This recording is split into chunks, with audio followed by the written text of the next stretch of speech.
My name is Daniel Hayes. I'm 32, born and raised in a small town in Vermont, but now living in Boston, working as an architect in one of those sleek glass towers that always feel too clean, too cold. People assume that designing buildings must mean my life is orderly, structured, but the truth, it's messy. This is the story I've never told anyone. I call it. She held my wrist and said, "Promise you'll come back tomorrow." It started 2 years ago, on one of those endless rainy Mondays when the sky feels heavy enough to crush you. I was standing in the lobby of the Whitmore building, clutching my coffee like it was an anchor.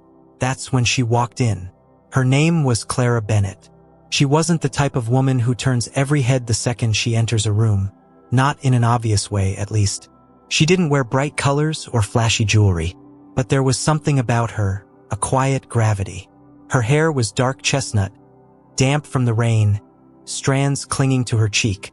Her coat was buttoned all wrong, like she'd been too rushed to notice, and she had this slightly out-of-breath look that made her seem human. She worked for the same firm, but on the interior design side. I'd seen her name on a few project memos, always signed off with neat, almost delicate handwriting. I didn't know then how significant that name would become. "Hey," she said, a little awkwardly, when we both reached for the elevator button at the same time. I smiled. "Looks like we're heading up together." The elevator ride was silent except for the rain tapping against the glass panels. But halfway up, she dropped her folder. Papers scattered like startled birds across the floor. I knelt to help. Our hands brushed. It was the tiniest contact. Barely a second, but it jolted me, like an unexpected current running through a wire you thought was dead. She looked up at me, her brown eyes soft but searching, and for a moment, I forgot how to breathe. That first week, we kept bumping into each other, in the hallway, at the coffee machine, once even at the corner deli down the street. Each time, the conversations got a little longer, the silences between us a little more charged. Then came the project that changed everything. We were both assigned to the Newberry Hotel renovation. A massive job, the kind that keeps you in the office past midnight and makes your phone buzz constantly. I was lead architect. She was heading the interiors. Suddenly, we were in meetings together every day, huddled over blueprints, arguing about floor plans and lighting angles. Clara had this way of looking at spaces that I didn't. Where I saw lines and measurements, she saw emotion, warmth, memory, the way light falls on someone's face when they first step into a room. One night, we were both working late. The office was empty except for us. The city outside wrapped in a dark drizzle. She leaned over my desk, pointing at a section of the plan. "If we move the stairwell, you'll open up this whole corridor. It'll feel less like a hallway and more like a moment." "A moment?" I asked, teasing, but smiling despite myself. "Yes, a moment," she said, looking straight at me. "Spaces can hold moments. Don't you think?" I didn't answer right away because the way she said it, low, certain, like she believed it with her whole being, made me think she wasn't just talking about architecture. At first, I told myself we were just co-workers. Friends, maybe. But the more time we spent together, the more the edges blurred. She'd bring me coffee in the mornings. "You looked like you didn't sleep," she'd say, with this little half-smile that made it impossible to argue. I'd stay late just to walk her to the train. And every time there was this charge between us. Not the reckless, fiery kind, but something deeper, quieter, like a river running beneath the ground. There was only one problem. I was already in a relationship. Her name was Emily, and we'd been together for 5 years. She was steady, kind, practical, the type of person who reminded you to pay the bills and scheduled dentist appointments for both of you. We lived together in a small apartment, filled with the kind of comfortable silence that comes from knowing someone for a long time. But lately, that silence felt heavier. The breaking point came on a Thursday. Clara and I had been in back-to-back meetings all day, and when evening came, neither of us wanted to go home. So we went to a bar a few blocks away, one of those dim places with low music and worn wooden tables. We talked about everything but work. Childhood stories, regrets, little confessions. At one point, she touched my wrist, lightly, just her fingertips resting there, and said, "I feel like you don't tell anyone what you really want." like you're always holding something back. The room seemed to tilt just slightly. I laughed too quickly. That's a bold observation. She didn't laugh. Am I wrong? I couldn't answer her. Not because she was wrong, but because she wasn't. Later, outside, the rain had started again, misty and cold. She looked at me, standing under the yellow streetlight, and there was this look on her face, like she wanted to say something but wasn't sure if she should. Then she did it. She reached for my wrist, her fingers warm despite the cold, and held it. "Promise you'll come back tomorrow," she whispered. I didn't even think. "I promise," I said, and I meant it. But promises are heavy things, and that one would end up costing more than I ever imagined. The next day, I kept my promise. I told myself it was about work, about deadlines, about the Newberry Hotel project. But when I walked into that office, my heart didn't pound for the blueprints on my desk. Pounded because of her. Clara was already there, hair tied up loosely, a few strands falling over her face as she sketched something on tracing paper. She didn't even look up when I entered, just muttered, "Coffee on the counter. Your usual." I froze. She'd remembered. The way she handed me that small act of kindness, like it was nothing, made something shift inside me. That week blurred into late nights and quiet talks. She'd hum softly while working, random tunes that stuck in my head even after I went home. Sometimes, she'd tell me about her family. A father she barely spoke to, a mother she missed but couldn't forgive. One night, around 11:45, she shared something that made the air between us feel different. "My mom used to tell me," she said, not looking up from her sketch, "that love isn't just a feeling, it's a decision you keep making over and over, even when it's hard." I swallowed. "Do you believe that?" She finally looked up. "I want to, but I'm not sure anyone ever loved me like that." Something about the way she said it, soft, almost like she was ashamed of the thought, made me want to prove her wrong. But proving her wrong would mean betraying someone else. "Emily." She'd started noticing the distance. "Dan, you're barely here anymore," she said one night as I got home close to midnight, laptop bag still slung over my shoulder. "It's this project," I told her. "It's huge. I can't just—" "It's not just the hours," she interrupted.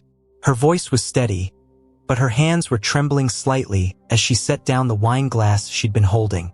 "It's you. You're somewhere else." I wanted to deny it. I wanted to tell her she was imagining things, but I couldn't, because she was right. The thing about secrets is that they don't just stay inside you, they leak. Into your voice, your eyes, your pauses. And one evening, it leaked in the worst possible way. We were at the office, Clara and I, long past midnight. Everyone else had gone home. The city lights flickered through the windows, and rain streaked down the glass like tears. I don't even remember how it happened. One second, we were looking at blueprints. The next, she was closer. Close enough that I could smell her perfume. Something light, like jasmine and rain. Close enough that her hand brushed mine. Not by accident this time. I should have stepped back. I didn't. When her lips touched mine, it wasn't explosive. It wasn't a movie scene kiss with fireworks in the background. It was quieter, more dangerous, like the slow crack of ice on a frozen lake. The kind of sound that warns you something underneath is about to give way. Afterward, we didn't speak for a full minute. Just stared at each other, the silence heavier than anything I'd ever felt. Finally, Clara whispered, "We can't." "I know," I said, though I wasn't sure I believed it. She stepped back. Her voice shook when she said it again. "We can't." But neither of us moved. The next morning, Emily found a lipstick smudge on my shirt collar. It wasn't even Clara's. Just some stray mark from when she'd brushed against me, too close. But Emily saw it, and she knew. Her voice was quiet when she asked, "Is there someone else?" I opened my mouth to say no, but nothing came out, because for the first time in my life, I didn't know how to answer that question. The following week was chaos. At work, at home, in my own mind. Clara avoided me for 2 days, burying herself in drawings and sketches. Emily stopped speaking to me at dinner, her silence like a wall I couldn't break. And me? I was caught in the middle, drowning in guilt, yet aching for something I couldn't even name. Then came the phone call. A Friday night, 10:13 p.m. I was still at the office, staring at a blank screen, when my phone buzzed. Clara. Her voice was shaky, urgent. Dan? Can you come over? I froze. What's wrong? A pause. Just, please. I don't want to be alone tonight. I should have said no. I should have stayed at my desk or gone home to Emily or done anything but what I did next. But I didn't. I grabbed my coat, left the office, and walked into the night, toward her, toward the choice I couldn't take back. Clara's apartment was on the 5th floor of an old brick building, the kind with creaky staircases and narrow hallways that smelled faintly of paint and rain. When she opened the door, she looked different.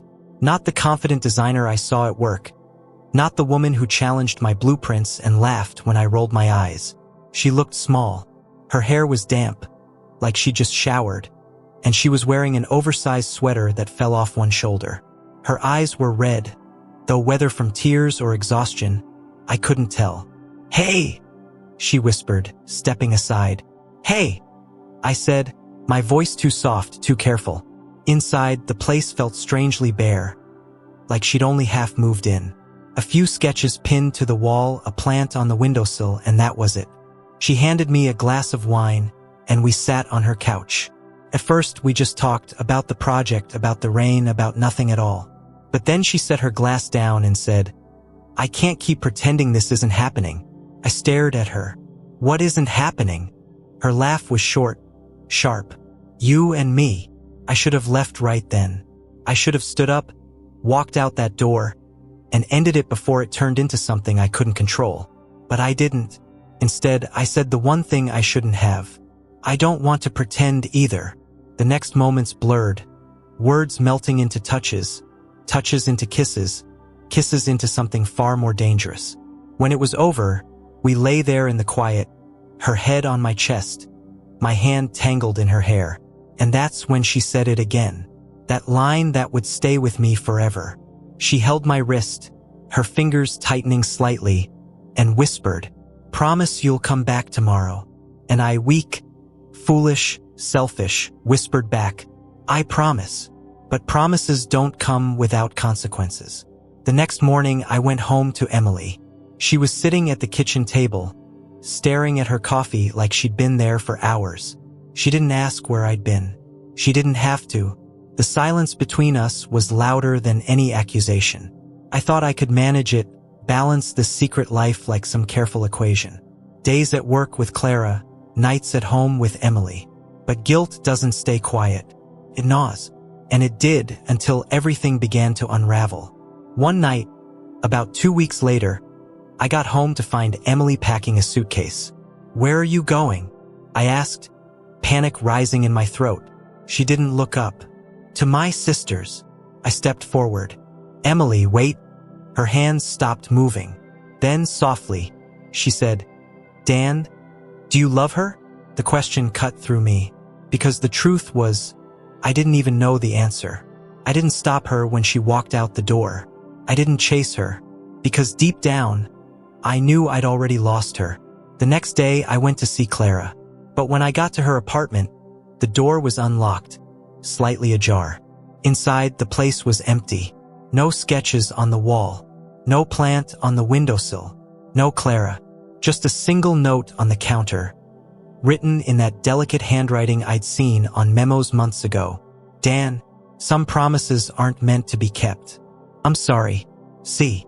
I tried calling her. The number was disconnected. I asked around at work. No one had seen her. It was like she'd vanished. Weeks passed, then months. The project ended. Emily didn't come back. And Clara was just a ghost. I used to wonder if she ran because of me or because of something else entirely.